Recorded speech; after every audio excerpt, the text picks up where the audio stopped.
Good morning, viewers. You are watching Forsma News with me, Kesya Hersya, bringing you the factual news from around the world only on Forsma TV.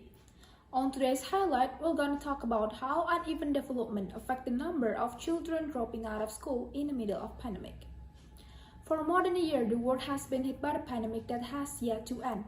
Many sectors are affected, but it can be said that the impact on education is also very large. In Indonesia itself, several steps have been taken by the government to maintain the stability of education, such as the provision of internet quotas or a new system that was tested in several zones called mixed learning.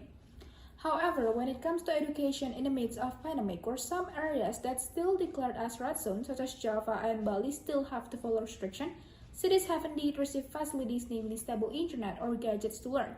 But is it the same as in unprivileged communities in rural areas where internet alone is not sufficient? Reported from a teacher who teaches in a village in Bungkung, Bali, many parents demand that face-to-face learning be implemented immediately because they're unable to facilitate their children with gadgets to learn. The internet in rural areas is unstable, thus hampering distance learning. Not only from village in Bali, but teachers located in Banyuwangi, Lebak, and many other areas also feel the same complaint. This indicates that the condition of facilities is not evenly distributed, making the learning of various groups of students unable to run as smoothly as education in the city. According to the Ministry of Education and Culture's 2020 record, there were about 31.8% areas that have not been touched by the internet. When everything is done online, we can only imagine how hard students in this area have to look for just an adequate learning media. However, with insufficient infrastructure exacerbated by the economic crisis due to the unfinished pandemic, these are the main reasons for the high risk of children dropping out of school in those areas. Member of the Child Protection Commission, Retno Listiarti, said during the pandemic, it was recorded around 938 children dropped out of school and 75% of them were due to family economic problems or the inability of parents to support their families. In addition, due to the unequal distribution of facilities, many children are reluctant to go to school because they find it difficult to continue their studies in a state of deprivation. Because of this factor, many children in village choose to work and marry to reduce the burden and help the family's economy. This deviates from our top priority where children should get education instead of working or even perform underage marriage.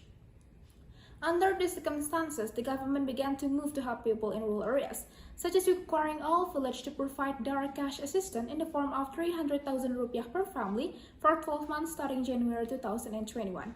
And to ensure this, regulation has been stated in the Regulation of Minister of Finance of the Republic of Indonesia, number 222 of 2020.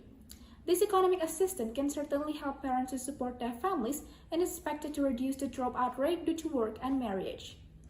Not only from the economic sector, in terms of infrastructure, the Telecommunication and Information Accessibility Agency, which is the part of Central Ministry, has started the distribution of internet services and is expected to be complete in 2022.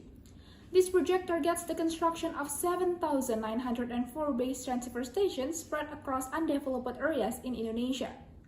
This will certainly improve the quality of distance learning for students in this spot and can help advance the village because of its long-term positive impact on the society. Well, viewers, all this assistance has indeed been started by the government, but it is still uncertain whether this assistance will be able to continue with the condition that no one knows when this pandemic will end. Not only the government, but we can also help Indonesian children to return to school immediately and feel comfortable in learning by still wearing masks and doing vaccination. Remember, we can turn Indonesia into a better, healthier, and safer place. I'm Kesya Hersya, signing out.